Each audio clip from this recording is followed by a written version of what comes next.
So the final type of hunger that we're going to discuss this week is sleep deprived hunger.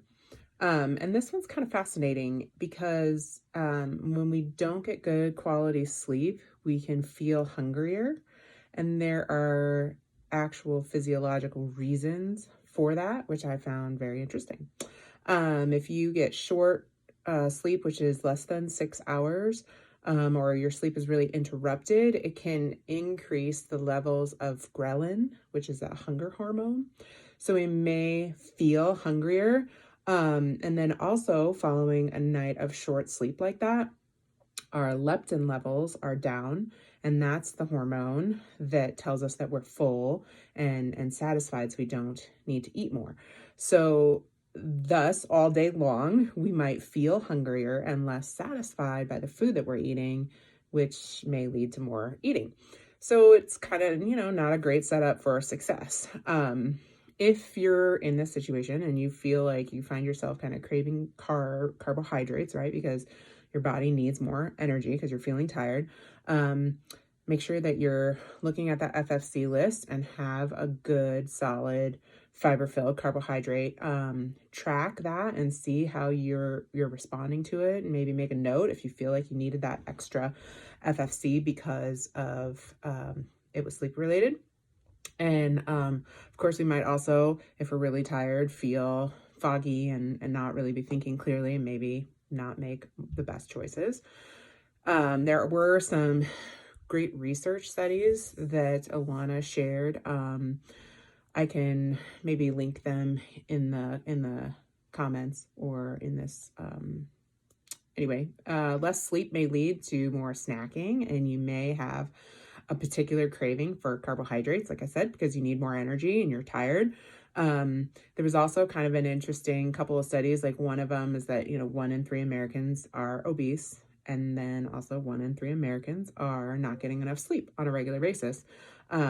So like, both of those things together, they've not necessarily made a direct correlation between the two, but it's just kind of interesting that both of those things are kind of almost exactly the same. And there are studies that show that those who sleep less than 6 hours a night have a higher prevalence of obesity, mental distress, heart disease, stroke, diabetes, all kinds of things. So sleep obviously is very important.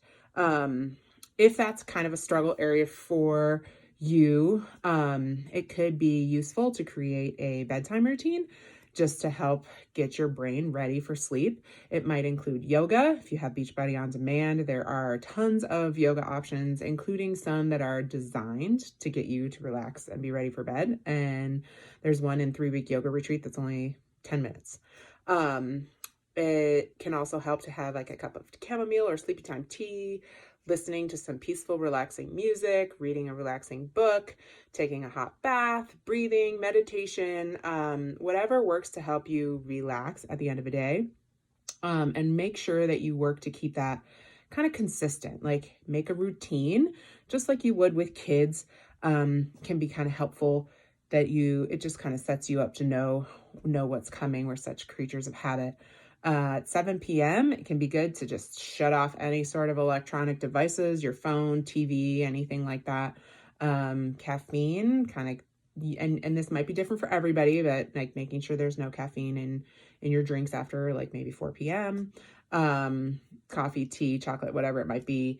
If you're exercising, consider moving your workout earlier in the day, because sometimes especially if you're doing kind of intense cardio or something like that, it could kind of get you sort of like amped up, right? And might keep you awake. So you might want to experiment with shifting that around in your day if you can. And of course, track everything. If you feel like you're craving or eating extra FFCs or any other foods that might be related to kind of being tired, being related to that lack of sleep, track it and make a note of it. And also maybe make a note of how you handle that, whether you're like, I was really craving a muffin and I chose to have a fiber filled muffin that was the bran or whatever, like if you, or I had my Shakeology or whatever, if you make a note of what you do that's productive, not destructive, then maybe looking back again, you can see, oh, that really worked well for me. And if I have this situation in the future, I'm going to do the same thing. So those are the 5 types of hunger. I hope they were helpful for you all. Bye.